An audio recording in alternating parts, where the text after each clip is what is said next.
Hi hello ನಮಸ್ಕಾರ ವೀಕ್ಷಕರೇ. IPL action live ನಡೀತಾ ಇದೆ. ನಿಮಗೆಲ್ಲ ಗೊತ್ತಿರಬಹುದು ನಮ್ಮ RCB ಯಾವೆಲ್ಲ ಆಟಗಾರರನ್ನ ಪರ್ಚೇಸ್ ಮಾಡಿದೆ, ಬೇರೆ ತಂಡಗಳು ಯಾವೆಲ್ಲ ಆಟಗಾರರನ್ನ ಪರ್ಚೇಸ್ ಮಾಡಿದೆ ಅಂತ ನೋಡೋಣ.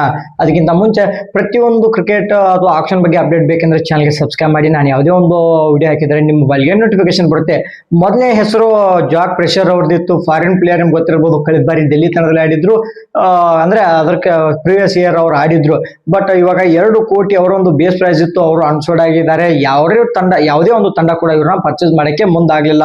ನಂತರ ಡೇವಿಡ್ ಮಿಲ್ಲರ್ ಅವ್ರನ್ನ 2 ಕೋಟಿ ಕೊಟ್ಟು ಡೆಲ್ಲಿ ತಂಡ ಪರ್ಚೇಸ್ ಮಾಡಿದೆ. ಅವರ ಒಂದು ಬೇಸ್ ಪ್ರೈಸ್ 2 ಕೋಟಿ ಇತ್ತು. ಬೇಸ್ ಪ್ರೈಸ್ಗೆ ಡೇವಿಡ್ ಮಿಲ್ಲರ್ ಅವರು ಸಿಕ್ಕಿದರೆ ಬೇರೆ ಯಾವುದೇ ತಂಡಗಳು ಕೂಡ ಇವ್ರನ್ನ ಪರ್ಚೇಸ್ ಮಾಡಕ್ಕೆ ಇಂಟ್ರೆಸ್ಟ್ ತೋರಿಸಲಿಲ್ಲ. ಯಾಕಂತ ನನಗೆ ಗೊತ್ತಾಗ್ತಿಲ್ಲ.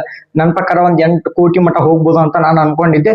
ಬಟ್ ನಮ್ಮ RCB ಬ್ಯಾಕಪ್ ತಗೋಬೇಕಾಗಿತ್ತು. ಅಂದ್ರೆ ಲಿವಿಂಗ್ ಸ್ಟೋನ್ ಅವ್ರ ಬಳಿ ಅವರು ಇರಬೇಕಾಗಿತ್ತು ಅಂತ ನನ್ನ ಒಂದು ಪರ್ಸನಲ್ ಒಪಿನಿಯನ್ ಆಗಿತ್ತು. ಮತ್ತೆ ಪೃಥ್ವಿ ಶಾ ಅವರು ಒಂದು 75 ಲಕ್ಷ ಬೇಸ್ ಪ್ರೈಸ್ ಇತ್ತು. ಅವರು ಕೂಡ ಅನ್ಸೋಡ್ ಆಗಿದ್ದಾರೆ. ಅವರ ಒಂದು ಫಾರ್ಮ್ ಕಂಡೀಷನ್ ಆಗಿರ್ಬೋದು ಅಥವಾ ಫಿಟ್ನೆಸ್ ಇಲ್ಲ ಅಂತ ಹೇಳಿ ಯಾವ ಒಂದು ಫ್ರಾಂಚೈಸಿ ಕೂಡ ಅವ್ರನ್ನ ಪರ್ಚೇಸ್ ಮಾಡಕ್ಕೆ ಮುಂದಾಗಿಲ್ಲ.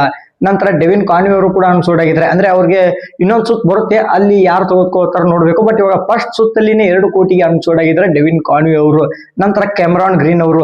ಮುಂಬೈ ತಂಡ ಆರಂಭದಲ್ಲಿ 2 ಕೋಟಿ ಕೇಳ್ತು. ಅವ್ರ ಹತ್ರ 2 ಕೋಟಿ ಬ್ಯಾಲೆನ್ಸ್ ಇದೆ. ಬಟ್ 2 ಕೋಟಿ ಅವ್ರಿಗೇನೆ ಇನ್ವೆಸ್ಟ್ ಮಾಡಕ್ಕೆ ರೆಡಿ ಆಗಿದ್ರು. ನಂತರ RR ಬಂದ್ರು, KKR ಬಂದ್ರು, CSK ಬಂದ್ರು. ಇವಾಗ 16 ಕೋಟಿ ದಾಟಿದರೆ ಎಷ್ಟು ಅಮೌಂಟ್ ಯಾವ ತಂಡದ ಪಾಲಾಗ್ತಾರೆ ನೋಡ್ಬೇಕು.